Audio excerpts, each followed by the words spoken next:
Hey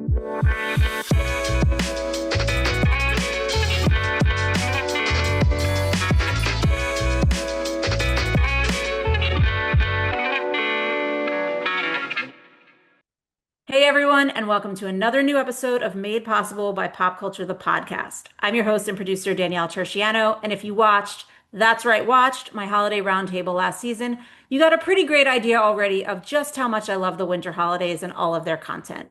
But one thing you may not know is that from approximately October through January, my TV is permanently tuned to Hallmark, with maybe a few breaks to pull out DVDs of my favorite holiday classics. So I'm saying that for a reason. My guest today has a big holiday movie coming in just a few weeks and has become a Hallmark staple over the years, having most recently starred in Home Turf. But you also know her from Awkward, Grey's Anatomy, Mad Men, the all-new Mickey Mouse Club, and more. It's Nikki DeLoach. Welcome to Made Possible by Pop Culture.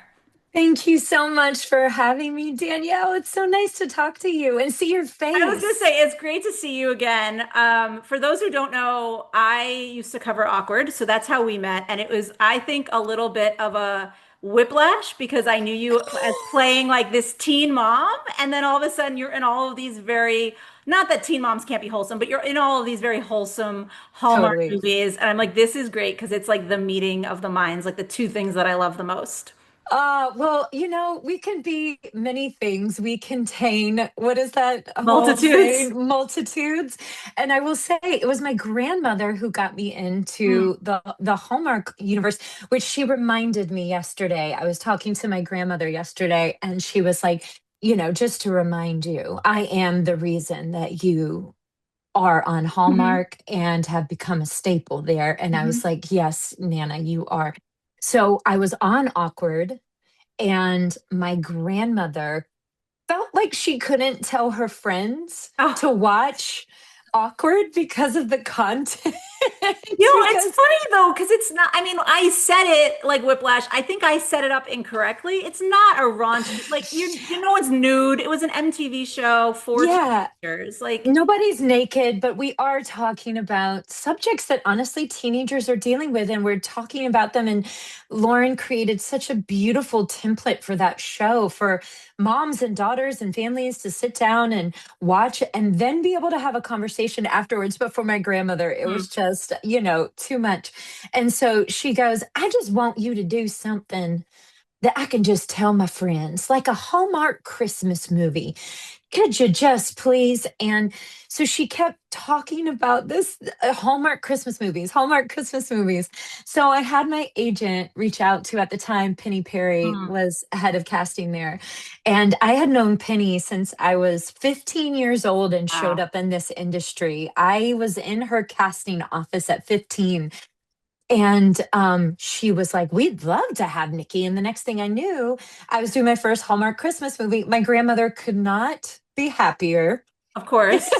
And maybe also now you owe her not residuals, but some sort of, Something, yeah, something. yeah. Yeah, I owe her. Well, honestly, I owe so much of even having a career at all to my grandmother, because she was the one that when I booked Mickey Mouse Club when I was 12, Mm. my mother, she had just had her third child. My brother and I are 11 years apart.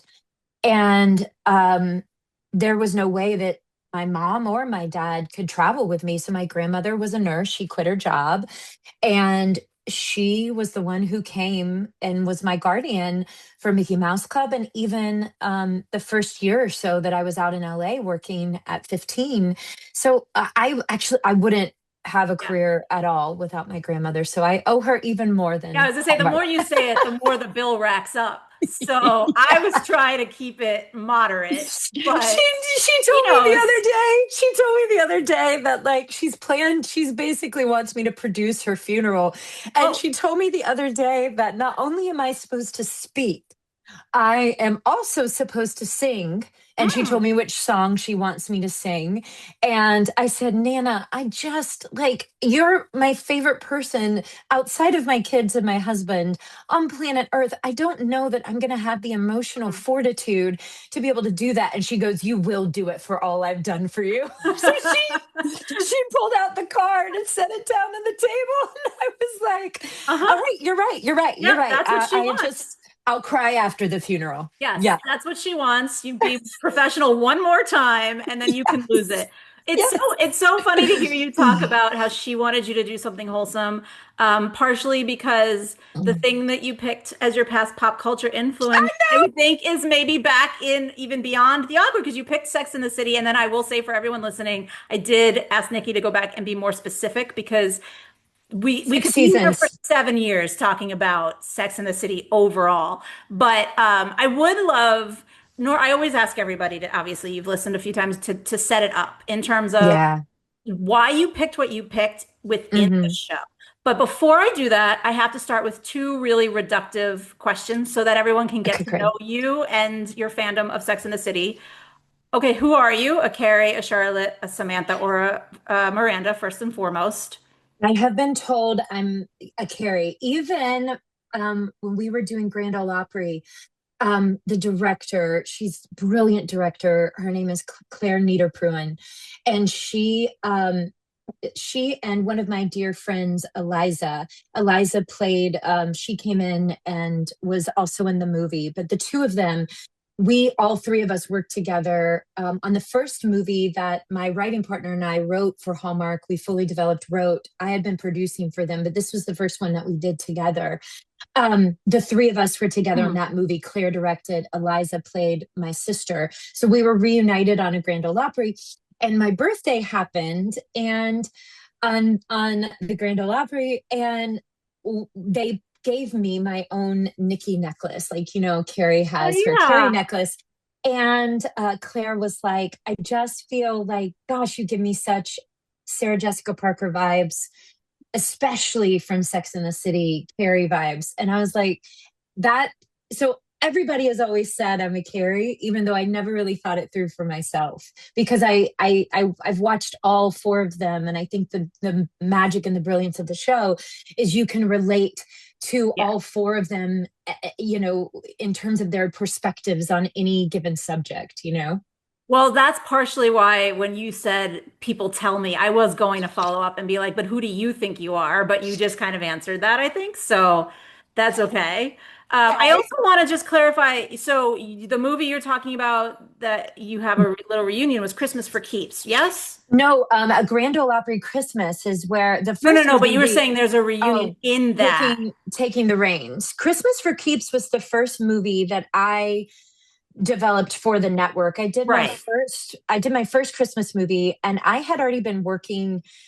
I don't know if you know this, but I took a job as a creative executive at a production company to learn the business of producing. I had learned so much about the creative side, but I needed really like so much knowledge and education on the business Mm, aspect. So I took a job as a creative executive between Awkward season one and season two. We would have a year off hiatus, and I chose to, instead of going out as an actor, to take yeah. that year and do that.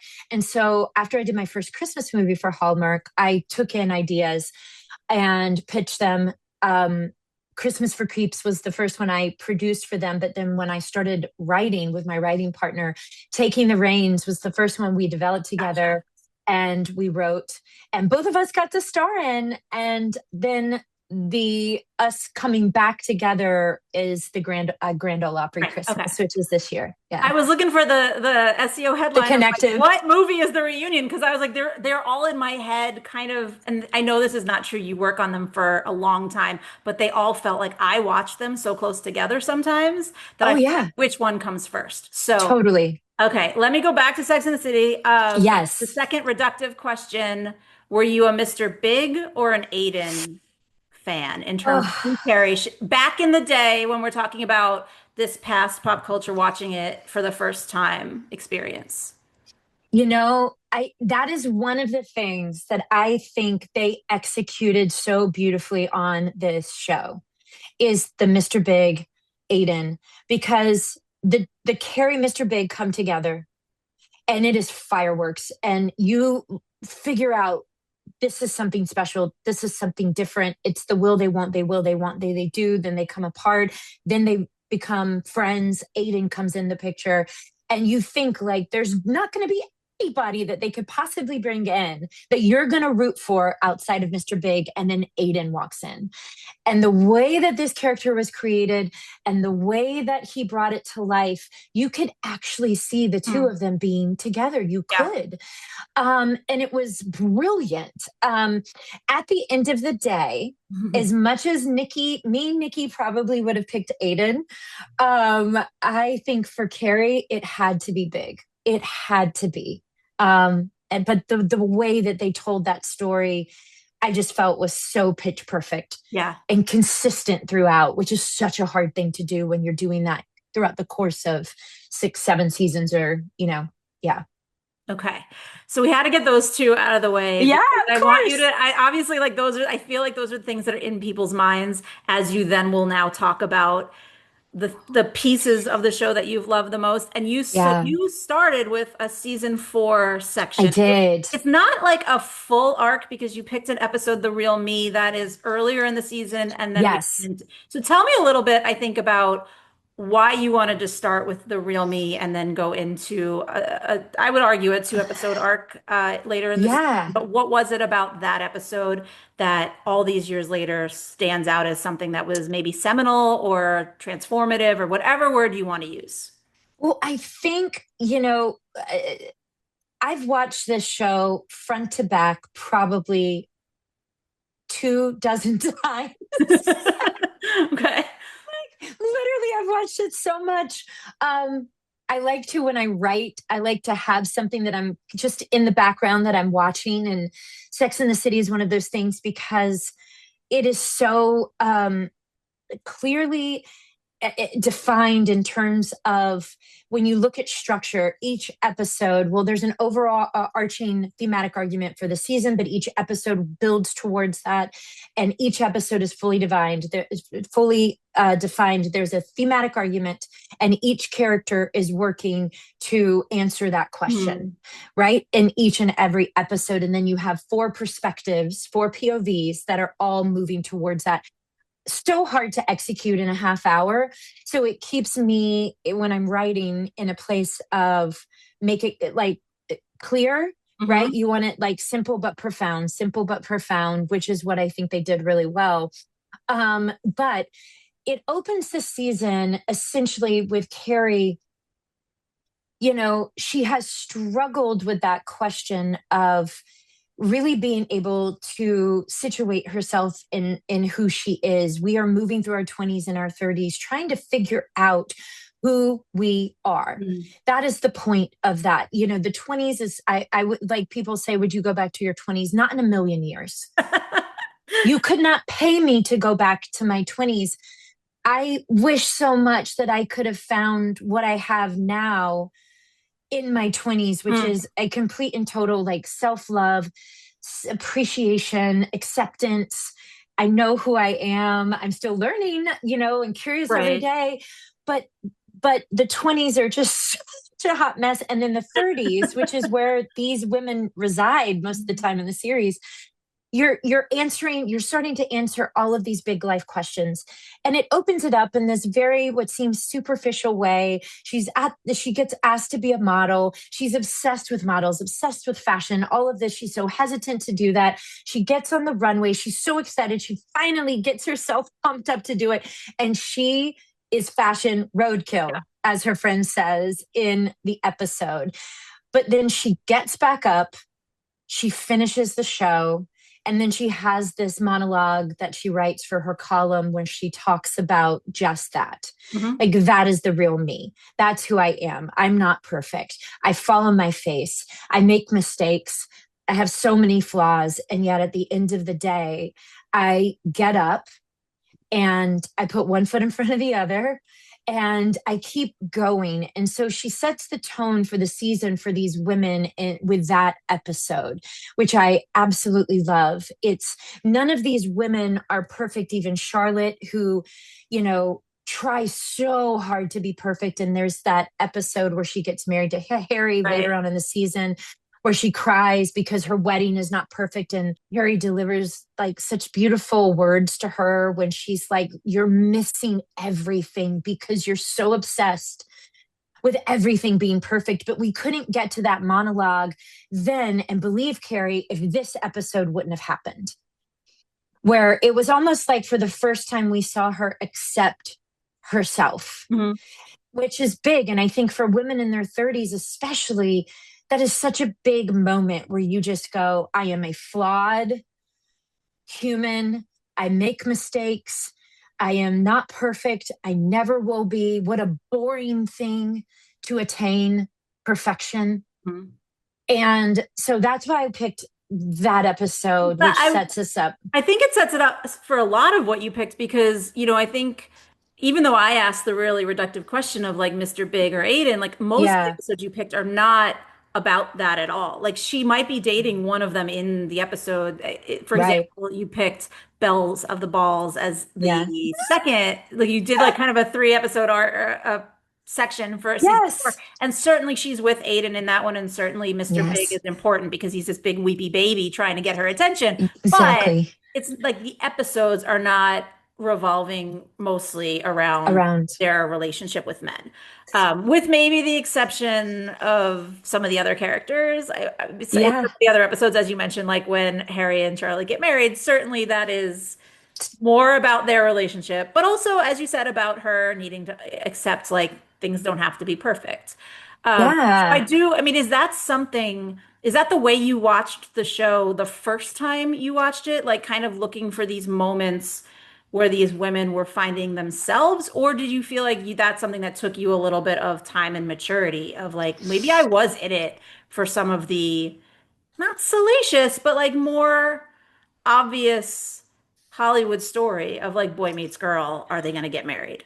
No, it wasn't actually about, although I will say it helped me to understand men in a really different way, far more nuanced way, which Bells of the Balls. Well, one of the reasons well, let me say this Sure. first. The thing that I actually did watch through the lens of watching these women make a lot of mistakes. And I think for me in my life, I went through trauma as a child, sexual abuse stuff, which is so hard, it's so awful Yeah. when you're a young child. And then when that is when you experience that as a little girl, the way that I kind of absorbed it is by 10.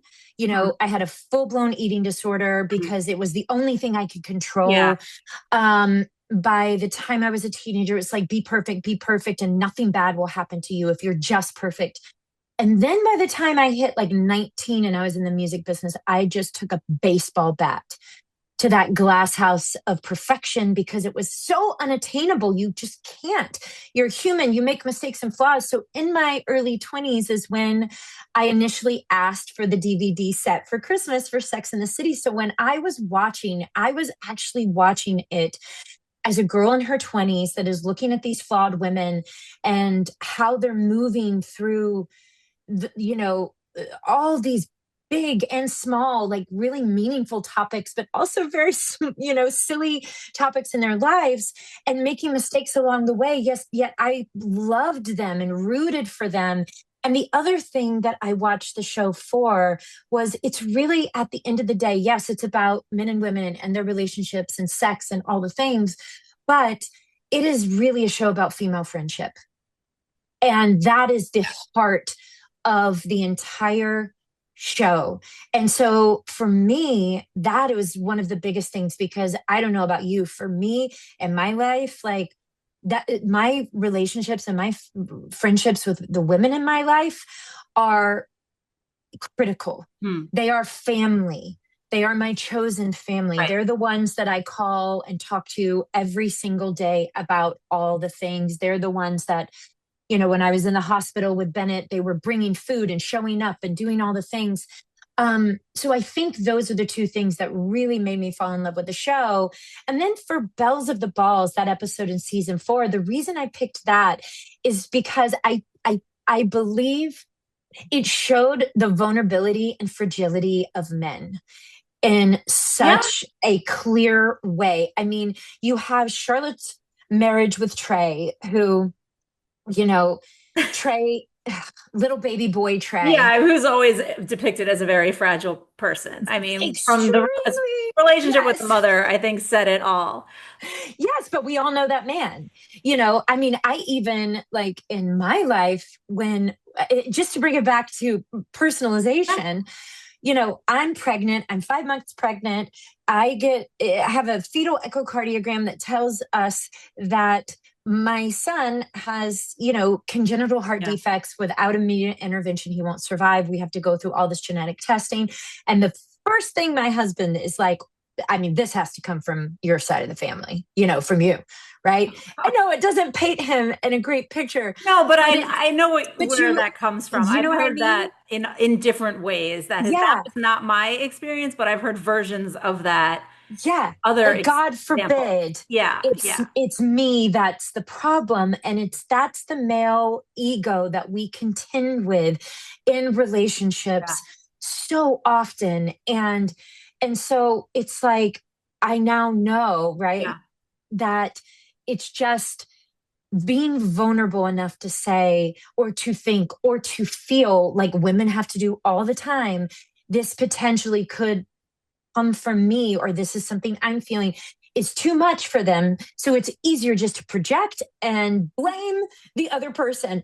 And then we can now say, well, it could be either one of us, and I can hear that and not get defensive about it because I know you're scared. Well, But but also episode, yeah, these are all, I mean, you used the word flaws earlier. You also used the word mistakes earlier. You were talking about something else. I think it does kind of go back to this as well because like thinking, oh, it could be my fault. It's nothing anyone did wrong. You know what I mean? no, You're not an imperfect person on purpose. Like that is, we're all imperfect people, but like you're still not none of this is anything that you brought on yourself. And I think, being able to learn that lesson, whether it's by watching a show like this or not, yes, is probably the most important thing. Because then we come to Steve. I don't know if you were about to talk about Steve, but I was like yes, immediately like I was more concerned about his storyline. And I know in a way they set it up for the arc of then they are going to get pregnant. And like it's so unlikely, but like his insecurity about going through a health scare and then losing a ball, like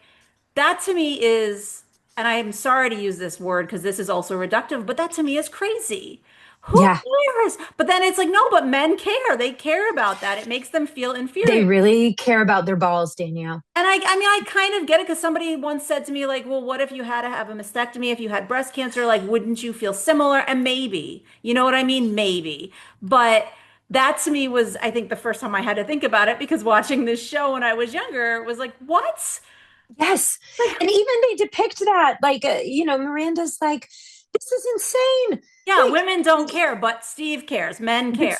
but Steve cares. And I think it's because we've just had to do a lot of really hard things. I mean, I say this all the time. Men, if you're listening, we bleed every I was single gonna say, month. they're We probably go not through. listening because they know where you're going with this. But I'm Yes. just saying, like I say to my husband, like I bleed every single month, and I have been since I was a teenager, and there is pain. And then we have to deal with what if we have it break through and it's on our pants and it's this and it's that. And it's just like every single month we have dealt with that our whole lives. And then if you want children and you have children, it's Hmm. pregnancy. Let me tell you, the women who are like, this is the beautifulest, greatest thing that's ever happened. I love being pregnant. That was not my experience. It was absolute insanity. I vomited every single day. Like the birthing experience for both of them was absolutely wild. Like we have just had to go through Yeah. so many hard things from the time we're very young. So we look at that in men and go, it's one ball, get over it. We have to deal with this stuff every single month. But yet, Yeah. seeing Steve depicted in such a vulnerable, Yeah. fragile way really makes you also feel for him and kind of get insight into what it's like for a man to go through that, and then you have Mr. Big who's going through a heartache, and he needs Carrie. And of course, we know the history of what Yeah. happened. Carrie cheated on Aiden the first time around with Big, and it's not it's bad, but she's made it clear, like, he is my friend, nothing's going to happen, but he's going to be in my life. Yet this is that episode where we see them come together, and what do? They fight. They physically fight each other. And it's just such a, like, men and women, they do come from different planets. We do. And I have accepted that, especially in therapy. I have a great therapist who Mhm. talks about the masculine and the feminine, Mhm. and has really helped me to understand that so clearly, that in so many ways we are the same, but Yeah. how we actually move through these feelings that we are all having is just very different. And Yes. it's kind of just, you have to just really understand their language. But do And this you episode was so good at doing that. I almost, and I don't know if this is true, but I hope that this episode is almost a time capsule because especially you have Yeah. two young boys that you're raising to be men, like I would hope that you're teaching them some of these things. Do you know what I mean? Like the way you were just saying, like the way we move through the world, and some of that is instinctive and some of that is what we're taught. And so like Nature versus nurture. yeah, and like I grew up in New York, and things that my dad would say was like, keep your keys in your hand when you're walking home from the bus at night. Or like now, when I moved out to LA, he sent me a thing of mace. Like and this was 20 years ago. I've been in LA 20 years now, but like he was like, keep mace in your car. And the one time I sprayed it to test it, it flew back in my eyes in the wind. And I was like, this is a stupid idea. And I'm not going to use mace. But it was just the attitude of like, if I was a man, he would not have sent me that. Mm-mm. So those are things that like I imagine, I'm not saying you're watching the show with your children, but I am imagining that, some of the things that we're talking about hopefully might not be true to the extent they were true when this show was on in the late 90s and early 2000s. 100%. I love that you brought this up because I do have two boys, and I always knew I was going to be a boy mom. I just knew it in my bones. And I mean, I love being a boy mom. And part of the reason why, number one, I had an incredible father, incredible. When I was going through, all the hard things, and even in my 20s, and taking a baseball bat to that glass house of perfection and trying to figure out who I was, and going through, bouts of, honestly, suicide, Hmm. that voice that would rescue me every time would be my father's, that I would hear of, you are amazing, you're beautiful, you're strong, you're smart, you can do anything, you've got this. Like, it was my father's voice. And so with raising boys, I have done something, that my dad did with me, but also that watching shows like this also help. It all helps.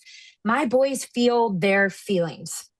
They feel their feelings. They can talk about it. They can tell you actually why they're feeling the way that they are. Hmm. And it is not, they don't project it onto, somebody else. They will say, I am feeling mad right now because X, Y, and Z. What I'm really feeling is sad. I'm not mad. They can work through these things that they're feeling. They feel very comfortable doing that. My son has a girlfriend, and Well, listen, which one? The older one, I'm my hoping. 11-year-old, Okay. my 11 Well, year old 11's still young, but okay. Yes, I mean, when I tell you girlfriend, I mean, I know. they It's they probably haven't even very held cute. hands. Yeah. They haven't even held hands. But when I asked him why this specific girl, I said, "Why her? What do you really like about her?" And he said, "This is what he said." And I was like, "I'm doing something right." He goes, "Well, she is inclusive. She's kind to everyone. She's really, really smart. She is helpful in terms of making sure that I don't do anything that's going to get me in trouble." Okay.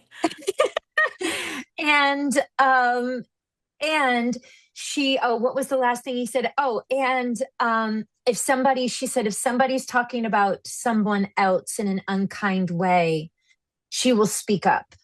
Hmm. That's He said nothing about her looks, right. her hair, her eyes, her body, like nothing. It was all character based. And I was like, we're doing something right Right. when that is what he's gravitating towards in terms of somebody that he likes. And even with his friends, my son is like, he doesn't want the big birthday parties where there are all the people get invited. He's like, I don't need to be liked. Hmm. These are the five people that I want there, because these are friends who are good to me. They have my back. They are kind to me. They are loving. He does not play like, if you are not kind to him, he is not that kid that's going to be Right. like, yeah, we're so good. He doesn't do that. I find it to be so refreshing that a boy 11 about to turn Mm. 12 has such a good sense of self. Yeah. Yeah, and my 8-year-old as well. My 8-year-old, at the ball game, his baseball game yesterday, there was a little kid who was making fun of another kid, and I was just sitting there, and all of a sudden I hear him say to that one kid, "That's not very kind of you to say Mm. to Right. about that kid." And he just walked away. He was like, "That's not very kind of you to say." And I, I that made me so proud, because I think we are often in so many rooms where something is said that's not okay, and we know it. And instead of being brave in that moment to say, Hmm. "Hey, listen, I get it. You may think you're making a joke. It's just, let's not do that. That was not very kind. And, Hmm. I prefer not to be a part of that." Right. Doing what we should do in that moment, we just keep our mouths shut because we're scared of conflict, or scared of not being liked, or scared of somebody talking about us behind our backs. And I hope that we are raising a different generation who doesn't need to be liked, Yeah. you know? And at least that's what I'm trying to do with my Yeah. boys. And also Yeah. able to, as you said earlier, like able to speak up for their feelings, Yeah. because I think part of it is sometimes the kids I grew up with might have like innately said like, oh, something is off here, but I don't know how to verbalize it. We don't Totally. talk about this. We don't, so we just stay quiet, and that makes it worse. Or not Yeah. worse, but it doesn't make it better. So, I don't have kids, so I don't know that I can compare this to anything that I'm seeing, but it's nice to hear it kind of reinforce that like it is happening. It's It might happening. take like 20 more years before it causes a big difference because he's only 11 and he's not Yeah. in the workforce yet, but it's happening. All right, Yeah. so I don't mean to derail us. No, go ahead. I was gonna stay on Sex in the City for a minute because you picked other episodes, but I'm conscious of your time, so I don't want to go too far down one rabbit hole and miss the other discussion points. Ah, Because some things that you brought up was that your present influence is something you are watching with your kids. So I want to talk about that. Is there any last Sex in the City point you want to make before we pivot? I think the last thing I would say is, the other episode I chose was Coulda, Woulda, Shoulda, where it's really an Yeah. episode about abortion. Yeah. And all four of these women have very different perspectives and point of views about it. And, Charlotte can't get pregnant and she is desperate. And Miranda accidentally got pregnant and is, in the beginning of the episode, is wanting to have abortion. She, by the end, decides she's not. She's going to keep the baby, and Carrie and Samantha are kind of stuck in the middle, and they each are wrestling with their own thoughts about it. And I've never had an abortion. I've never been in that situation. Thank God, to have to make that decision. But the thing I appreciated the most about it is that here are four women, especially the Charlotte character and Miranda character, who come, like, they are in the middle of a very intense disagreement about something that matters so much. Like Charlotte, I wanted to become a mom. I Mm. couldn't wait to become a mom, right? And here's Miranda, who accidentally did, and I can see how that would be such a charged issue between our Mhm. female friendship. What I appreciate that they do on this show is they can take topics like this and they humanize them with these women from these different perspectives. And they show you this blueprint for how to be in conflict with your friends Hmm.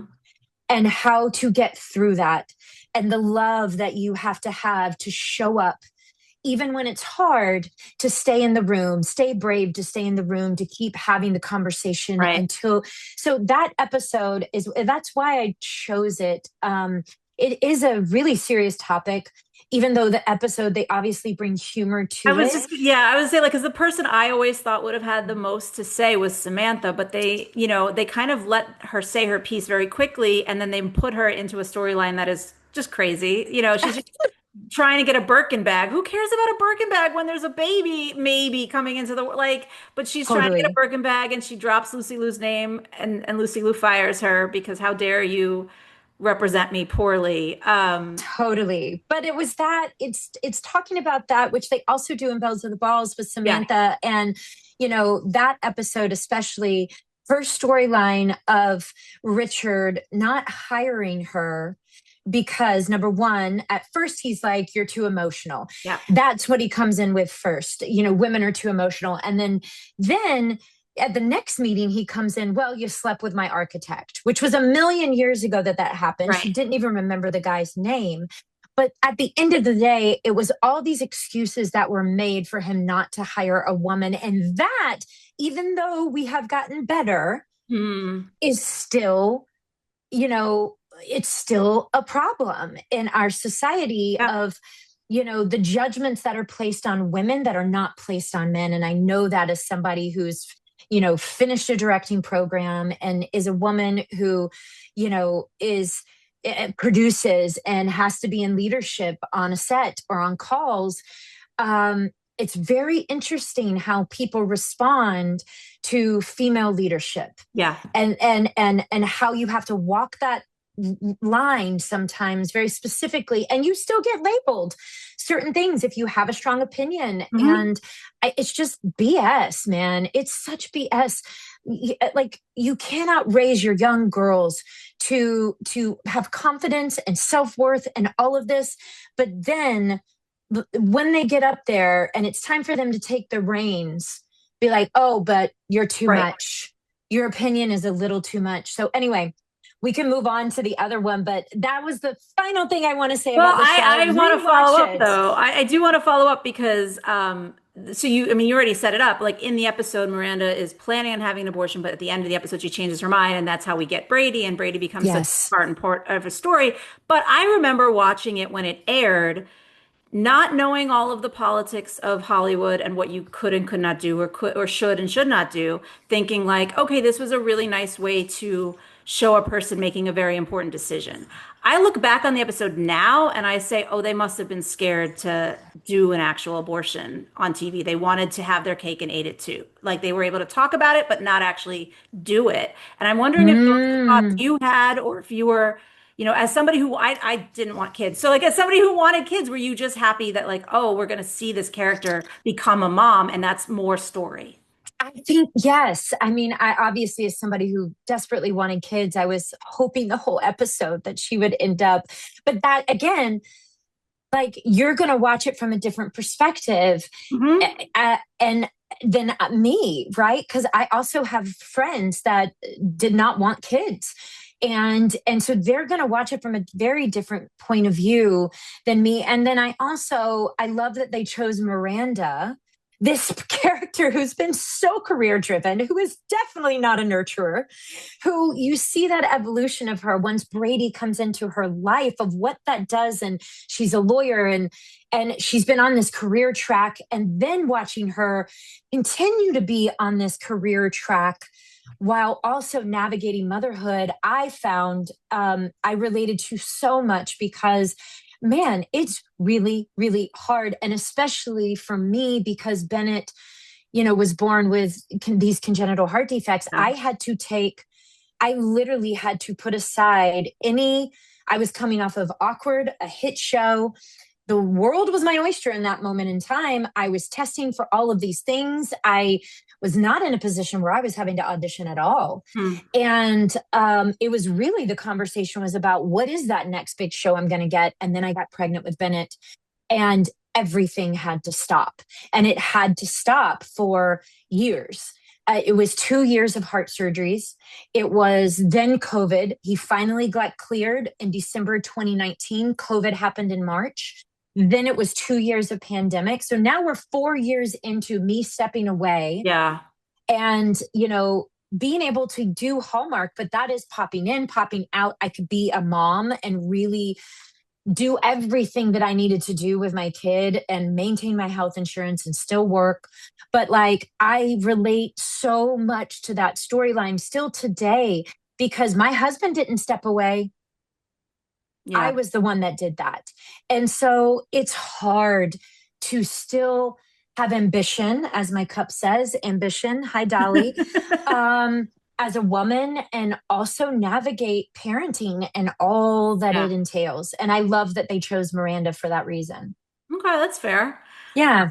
So, okay, so pivoting, everything I do is whiplash. Pivoting to the present, we will, just for everybody listening who is a Hallmark fan, I do have questions about this upcoming movie, I promise, because it's very exciting and it's coming out very Thank soon. But you. you picked something that is not yours. You picked something you're just enjoying watching with your son. So Oh, tell me a little bit. It's Wednesday on Netflix, which I wasn't I wasn't surprised maybe that you picked it's such a popular show, but I was surprised to hear you say you're watching it with your son because that is not necessarily something I imagine a lot of kids are sitting down with their parents to watch. Not that they can't, but it does kind of feel like the thing that maybe people watch separately because we're watching different at different ages.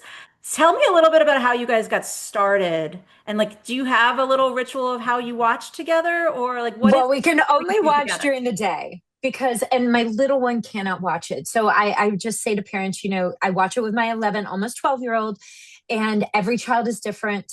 My 8-year-old, it is absolutely too scary for him to be able to put his eyes on. And we also watch it really during the day, like on the weekends.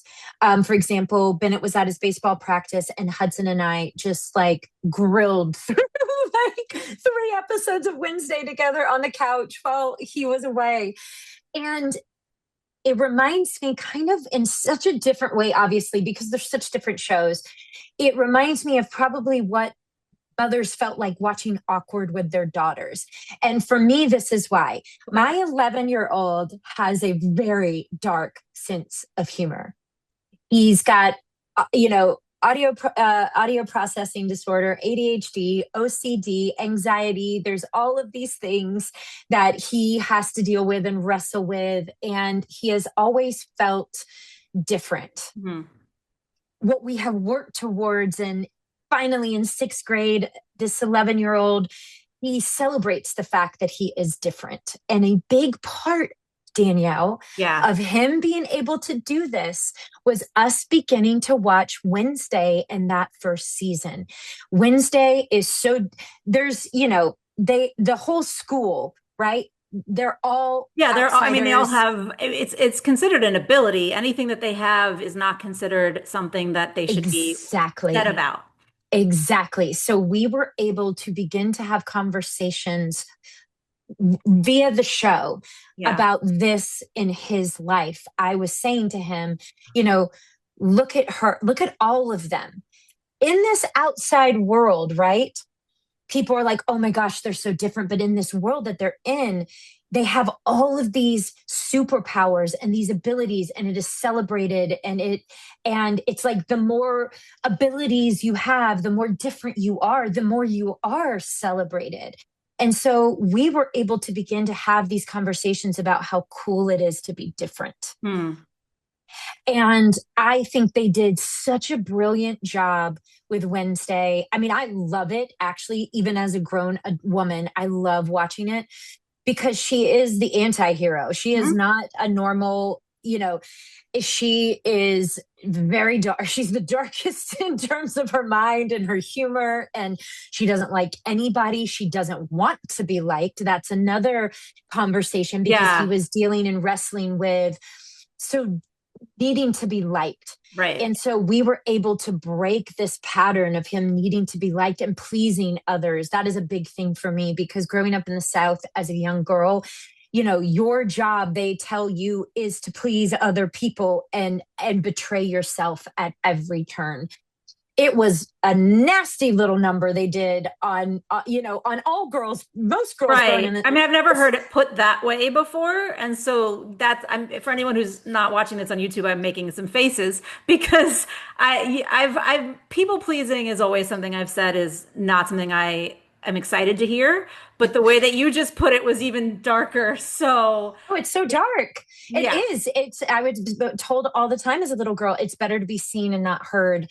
And pretty is as pretty does. But what the does meant in that is keep your mouth shut, say yes, ma'am, yes, sir.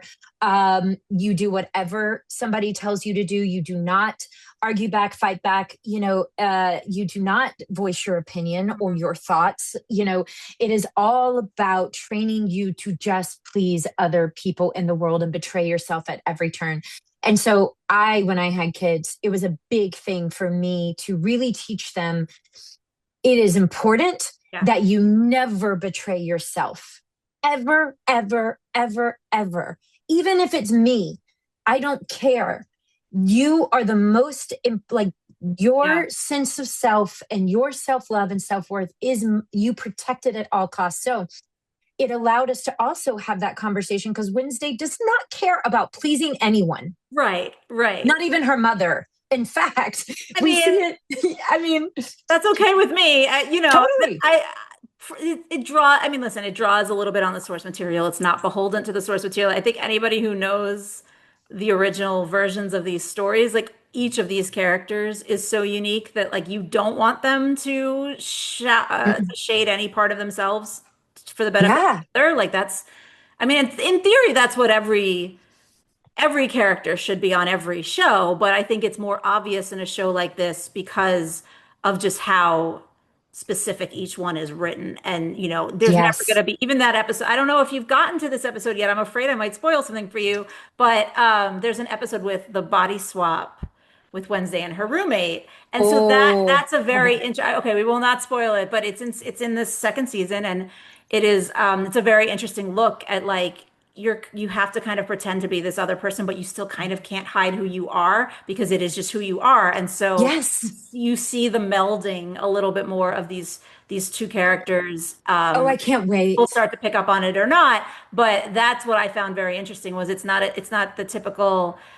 I mean, I guess most body swap things, there's always a little bit of that. Like my personality is going to have to come out, no matter what. But it felt more obvious in this one because of how drastically different they are. And Oh, yeah, yes. it's a really fun episode. But that to me also feels more, I think, maybe what I was thinking of when I thought of episodes you guys might enjoy watching together because they're not as like dark. Dark. Like I don't know. I feel like listen, I was never an 11-year-old boy, but like I can't imagine if he is are you having conversations about like these monsters and like this scary horror stuff too? Like how does that work? Yes. He gets absolutely terrified. But there's two other Hmm. themes. It's belonging, right? Hmm. The belonging to yourself. Wednesday belongs to herself. And that was another thing we were able to talk about. But the big thing, too, that we were able to talk about is good versus evil. It is really, it is all of those themes, but is also a story about good versus evil. And I can't imagine a better time in my Right. lifetime to be having conversations about good versus evil than right now in our current climate in this country. And so it also, while there are monsters in the show and the way that the monsters are, it's like actual monsters and they look very scary. We get to talk about there are also monsters in real life. Hmm. They just look like normal human beings. And this is how we know that they are doing monstrous things. They are hurting people. And what Wednesday is trying to do, even though she is dark and she, like, there's, the episode in the beginning of season 2 where she's pulling out all her weapons at the Hmm. airport. And, there's just such darkness to it and she loves it. She really is trying to save Right. humanity. She's trying to chase these murders. And so it's a character that is consistently trying to uncover the truth. And so, in a world right now where we are being fed misinformation, in a world that, people are going, I don't even know what the truth is. It's like, well, if you take a moment to do a little bit of investigative journalism, Well, you will be able to figure that's out what asking the a lot. actual, yeah, but it's what we should be doing as Oh, of human course. beings living on this planet who care about what is happening. I think how we've gotten ourselves into this little pickle is because people, were like, hey, we're in the United States. Nothing bad's going to happen here. We don't have to, keep our eye on the ball. And it's like, yes, you do. It is your duty as a citizen of this country to keep your eye on the ball and stay educated and stay in it. And so we also get to have those conversations because he's coming home and he's talking about what's happening in the world. And it's a way for us to be able to say, like, yes, these are these are monsters on TV. There's monsters in real life. How do we know? And what do we do about it? Yeah. It's so important that we are consistently trying to figure out what is true, not just what is true for us in our day-to-day life. What is the truth? I make a mistake. Here's the truth. I did it because I was A, B, C, D. I said to my son, since the moment he could speak, if you tell me the truth, you are not going to be in trouble. I might be disappointed. I might be sad, but you will never get in trouble. And so he always tells me the truth. And I've stuck to that. So it allows us just to talk about all these things that they are going through in this really, big world of Wednesday that is funny and fun. And yes, yet it's scary. But I just think they do such a great job with the show. And I love it. Love it. Such a fan. I'm also just really excited to hear that he's coming home and talking about the real world, and then Oh, you're yeah. relating that to the show because, like, yes, there's big bads in the show that do transform into actual monsters, but then there are also characters in the show, and again, I don't know that you've gotten to all of them, but there are characters in the show that are just human beings that present as human beings that are controlling these monsters and also doing things. Exactly. And like, there's layers to this that if you're watching it the smart way, the right way, you're understanding those metaphors and, you're understanding what that means and how it relates to the world.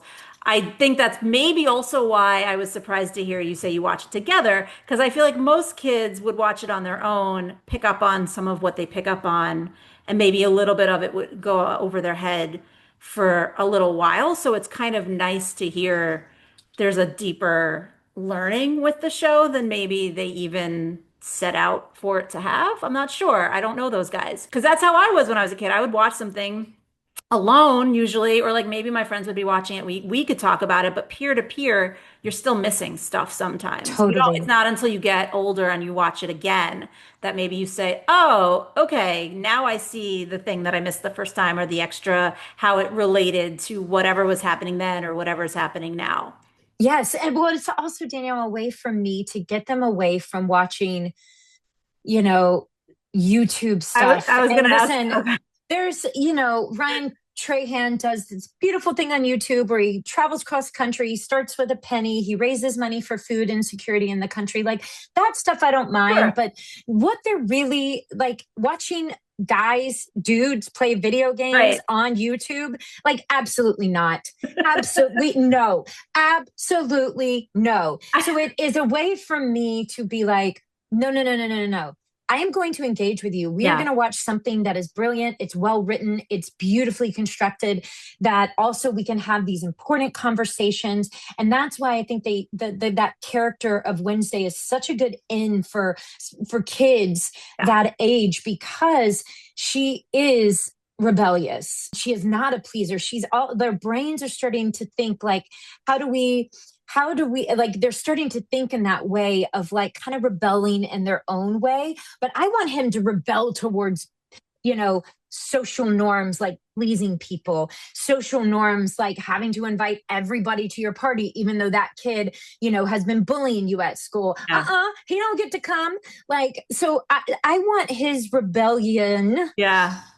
to be more of like when I had my feminist rebellion, Mhm. and I was like down with the patriarchy.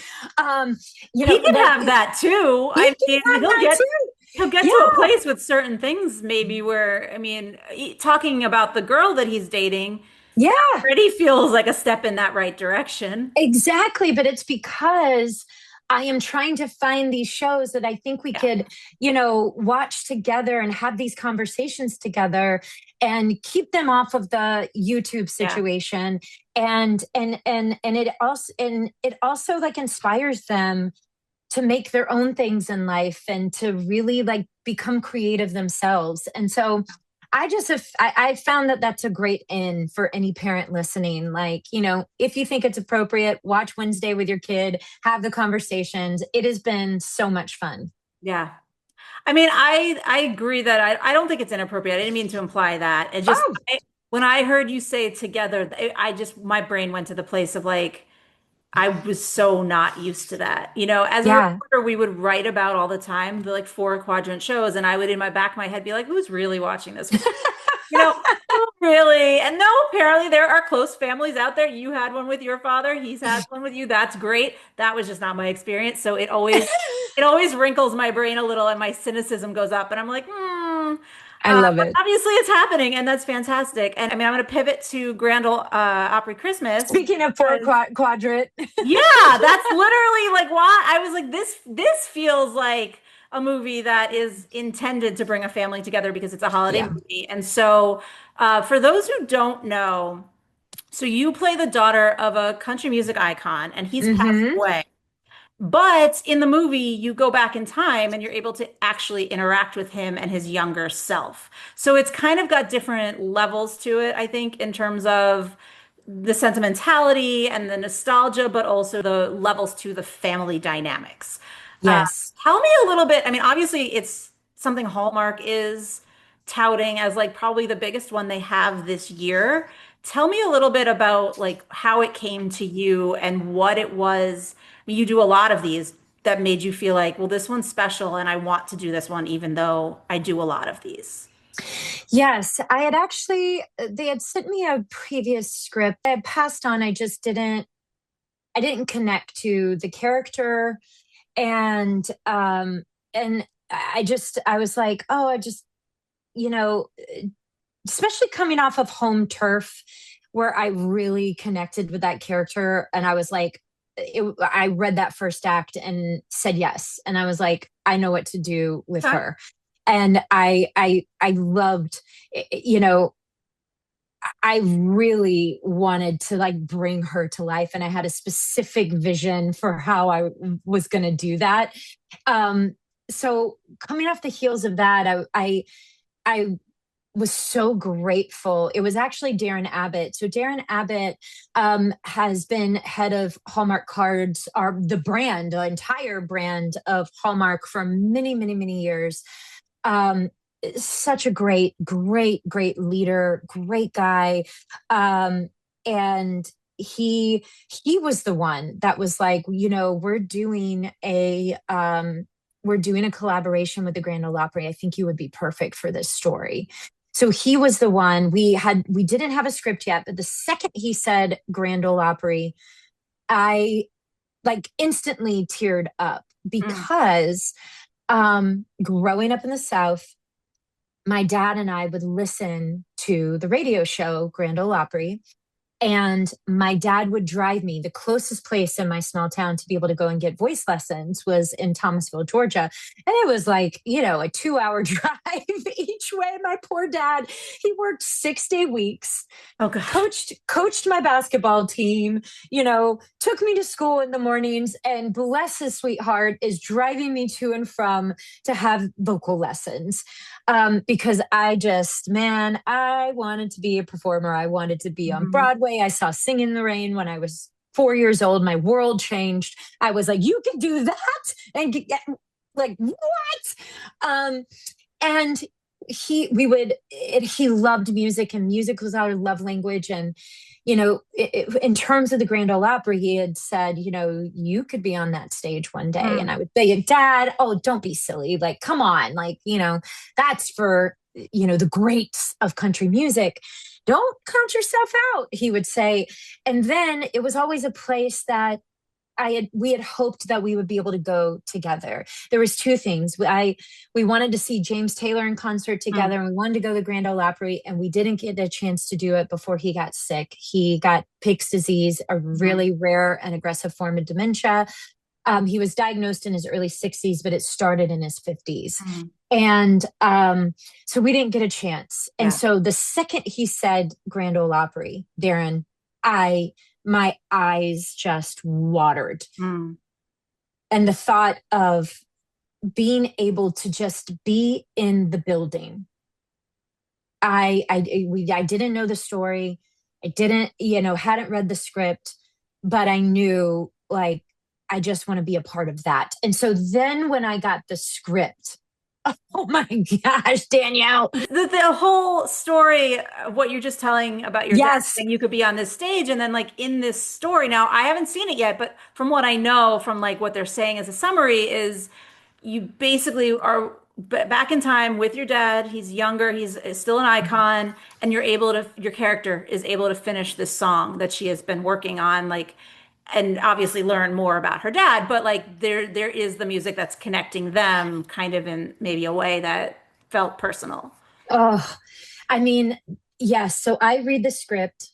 Tracy Andreen, um, she I read it with my writing partner because she's also my acting coach. Both of us coached act. She still coaches actors, but we both were trained at the same studio and coached actors for many years. So she's my acting coach. So I said, why don't we just read it together?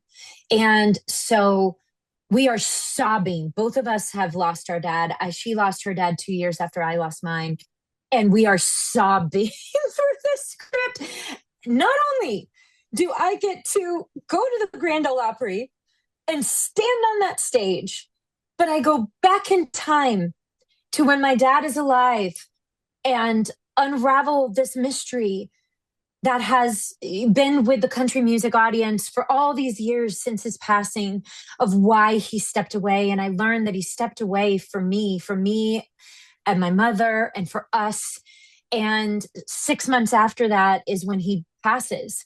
What would we have done without those six Yeah. months together? He was a musician who was always on the road and always gone. And I mean, there's this one moment in the movie, Danielle, because I don't work from substitution, thank God, or I would have been an absolute basket case throughout Yeah. this entire movie. I do the Warner Laughlin technique. It is imagination based, and you build a character from the ground up from the time they're kids all the way through. And so I had this deep connection to the Rob Mays' character, who was my dad in the past. And Rob, oh my God, he's so good in this movie, Danielle. He's just pitch perfect. How he brings this character to life, and he's also an artist in real life. So, in his Mhm. music is beautiful.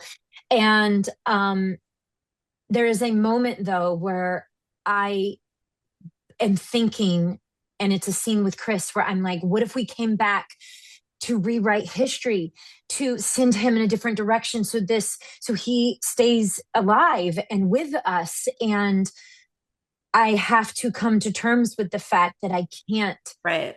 change that. And it is a scene between me and my dad and Chris.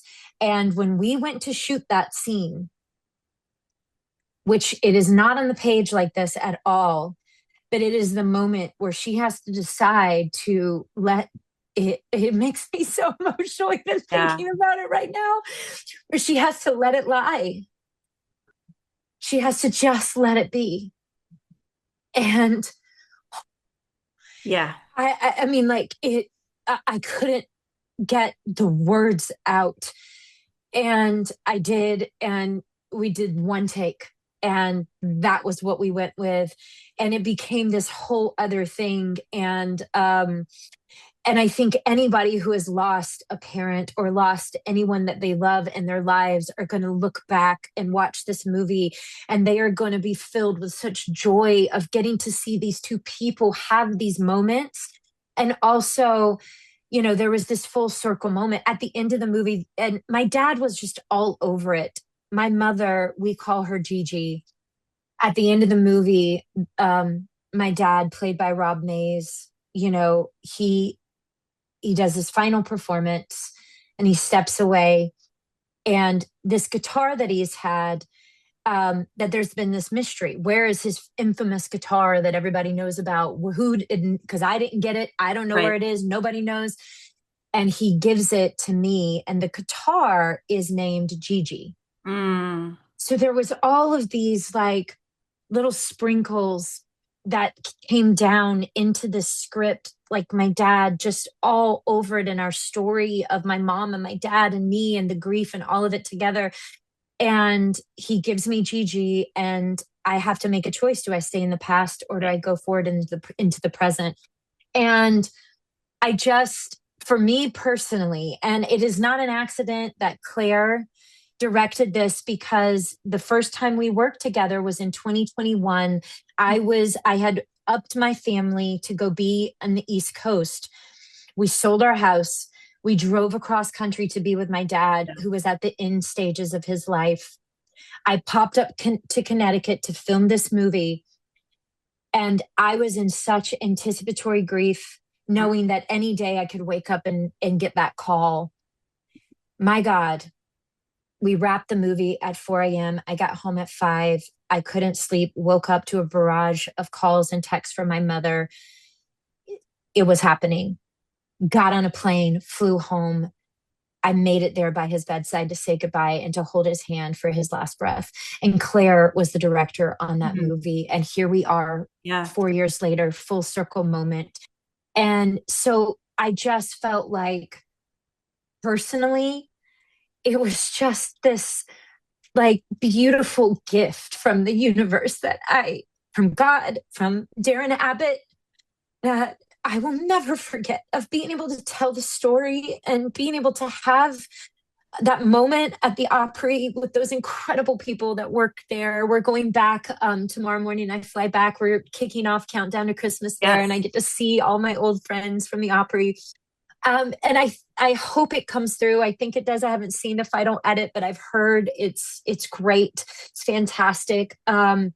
But I hope that is the feeling that all of us have watching it, who has ever had to, lose a person in their life, Yeah. and to know that they are never actually gone. They are still with you every step of the way. They can't all be that personal though to you. No, This is a no. special occasion. This is a special Oh, one. yes. I know that you do a lot of work with various charities to kind of still tie that together in your, Yeah. it's still part of your career because you have a platform and you're using it. How do you balance, like I'm doing the work, like the work though, like I'm picking one Yeah. for me, I'm picking one for the work type of situation, like because Yeah. not all of the scripts can be this personal, and because you do have a platform that you're using, how do you then pick what other scripts you take, knowing the next one might not be that special comparatively? Absolutely. I think, I think I'm much more picky now, for Okay. sure. Definitely much more picky, because my time is really, valuable. Everybody's time is valuable. I loved, I don't remember who told me this. I think it was a director, Leslie Dimitriadis, that love is actually a 4-letter word that means time, Time. Okay, yeah, And I've never forgotten that, because our time, every single one of us, and I think when you lose someone, and then when you definitely go through a life and death crisis with your child, yeah. it changes the whole way that you move through the world. And it definitely makes me much more conscientious of how I spend my time, who I spend my time with, what projects I choose, because especially with movies, I'm leaving my family to go and do this. And so for Home Turf, it was a character, and it was that director. I've been dying to work with McLean Nelson. phenomenal director, comes from an improv world, such a great comedic actor himself. And I had really been wanting to work with him. And that script was so tight and it was so good. And I was like, that I feel like and I was also coming out of writing two mysteries, very dark, that I was in Ottawa for such a long time in the cold dead of winter, learning how to be a snow driver when that script came to me, and working through a lot of really deep personal things, in terms of my family. My mother had met a person, told me she was getting engaged.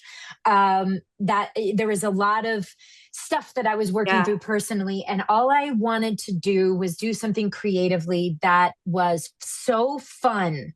I wanted to step back into that, awkward single cam comedy world. And so Home Turf walked in right at that time where, like, I literally, the first time I ever in the history of Hallmark, I've ever just read a first act and said yes.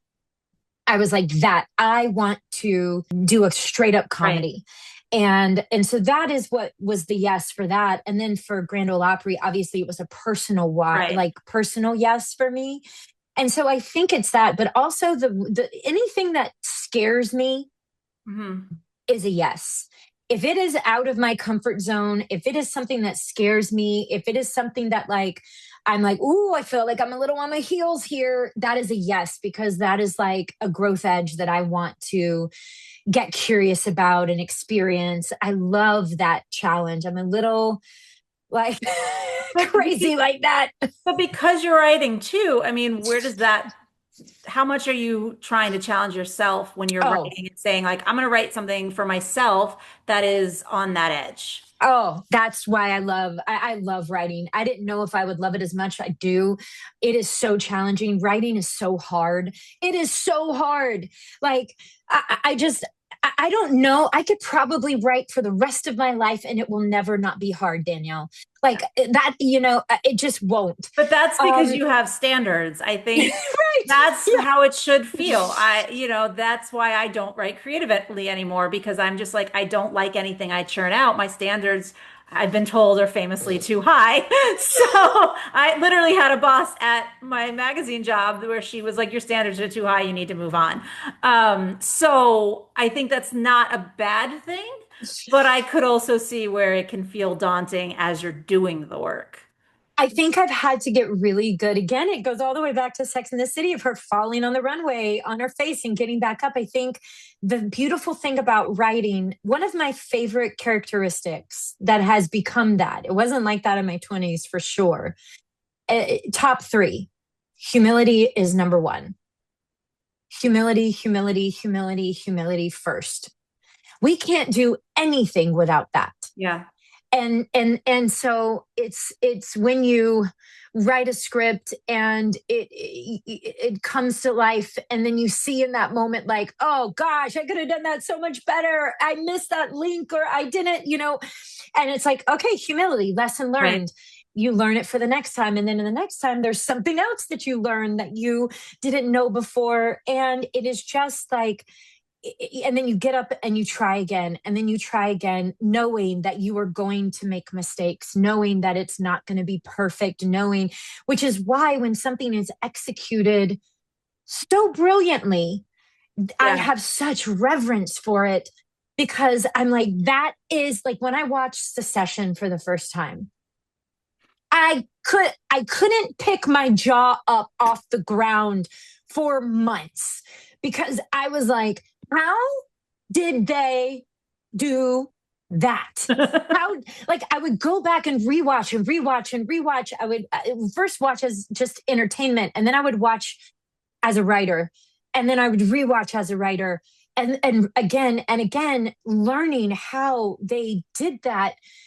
It blows my mind, and I may never write Secession, but boy, is that, it's not going to stop me Right. from trying every single time I put my fingers to that keyboard and begin to dream of the story and the characters. That's always the goal, but then I also, humility first, understand that I'm probably going to make 20,000 mistakes along the way.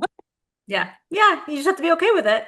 Yeah. So I know we're at time or overtime. I'm going to be yelled at. But before I let you go, talking about the various charities that you work with, I know you just Uh, released jewelry I in did. right. So talk a little bit about what inspired you to do this collaboration, and also if there's any more things like it with your charity work coming through the holiday season that we should be aware of.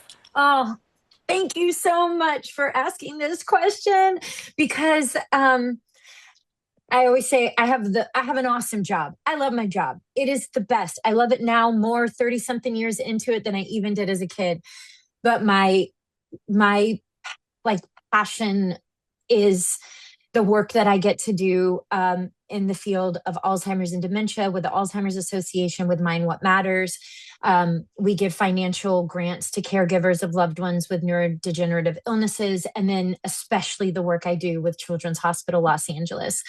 Uh, the most amazing children's hospital on the planet. I know I'm biased. They saved my son's life, but we are the only safety net hospital that does what we do. We are the Oh, only place. So we turn no child away, regardless of their financial situation. And, mm, St. Jude's, but they're just cancer oriented. right.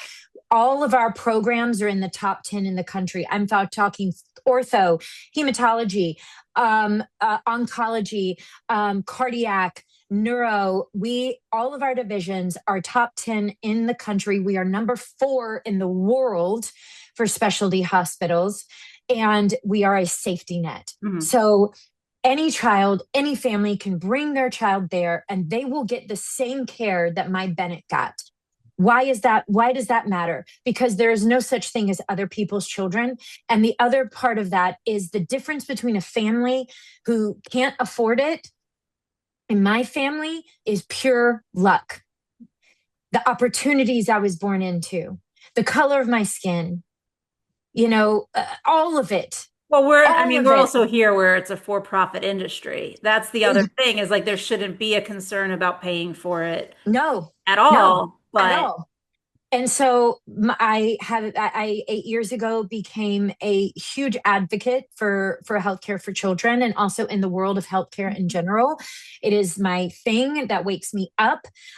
Before I take my last breath in this world, I want us to live in a country where people don't die because they don't have access to healthcare, because they don't have the money to be able to get the care that they need. That it is outrageous that we are such a wealthy country and this is still a problem here, because again, we are all one bad moment away from not being able to afford healthcare. And especially right now in the time that we are living, the government is shut down over this. And hold the line, Democrats, mm, because the collapse of our healthcare system, I don't think people understand how we are on the brink of this. And so for me, with Children's Hospital Los Angeles, especially where 2/3 of our kids are on Medicaid, they're on California's yeah. version of Medicaid. There has never been a time that we need this initiative more. We are launching in November fundraising initiative in honor of 125 years of our hospital's history of saving children's lives. My bracelet, every bit of the proceeds of this bracelet, it's called the Benny bracelet. My son Bennett Goodell, we call him Benny. It's inspired by him, and all the proceeds go towards this initiative of $1.25 billion. And this is just to keep the doors of this hospital open and keep our doctors and our nurses and our surgeons functioning. Normally in the past, it might be for the Behavioral Health Institute. We Mm, had a big fundraising initiative for that, or more beds in our ER. This is to keep the doors open. So, I never want a parent to have to see the inside of those walls, but we service 50 states and 90 countries. This is not just a Los Angeles thing. right. It's not just a California thing. It is a world thing. So buying this bracelet, it's beautiful. It's a beautiful product that I did in collaboration with these two amazing women that run Rain Jewelry. Mhm. And they have a heart for giving back. The alignment and the purpose of our collaboration, it just made so much sense. And it is the first of many. So what I'm trying to accomplish is, like, I started last year. It was an annual holiday shopping event that I hosted, where and I'm doing it again this Mhm. year. It's small business, big heart. Oh, nice. And so we are supporting local businesses, small businesses, female entrepreneurs who have a heart also for giving back. And so everybody, all the vendors that come, this is something that we are all mission first inside of this. And it's shopping with a purpose. You're supporting local business. You're supporting women that are doing something really, Yeah. important, and they have a product that's really exceptional. And they also donate a portion of the proceeds to the hospital. That's what I'm trying to build. It's kind of like the Goop, but philanthropic Goop. It's like where all the products and everything that we collaborate Right. on all has this purpose behind it. And this is just the first one. Love it. That's so great. It's a perfect way to end this episode, especially as we enter into the holiday season. So thank you for coming on. Thank you so much. It's so good to see you. And You I just really too. appreciate being here. What an honor. Thanks again to Nikki for coming on Made Possible by Pop Culture, the podcast today. It was so great to catch up with her. And as we discussed, Grand Ole Opry Christmas is her next Hallmark project, premieres on the Hallmark Channel on November 29th. You can catch Home Turf and all of her previous movies on reruns on the Hallmark Channel, or also on their app, Hallmark Plus. And then for what we talked about that she wasn't in, Sex and the City streams on HBO Max. Wednesday streams on Netflix. And this holiday season, if you're looking for a gift or you just want to get philanthropic yourself, you can follow Nikki on Instagram at Nick DeLoach, NIKDELOACH, to find out more about what she's doing for Children's Hospital of Los Angeles and more. Once again, I'm Danielle Terciano. This has been Made Possible by Pop Culture, the podcast. Thank you for listening, watching, commenting, liking, subscribing, following on social media, and all the things.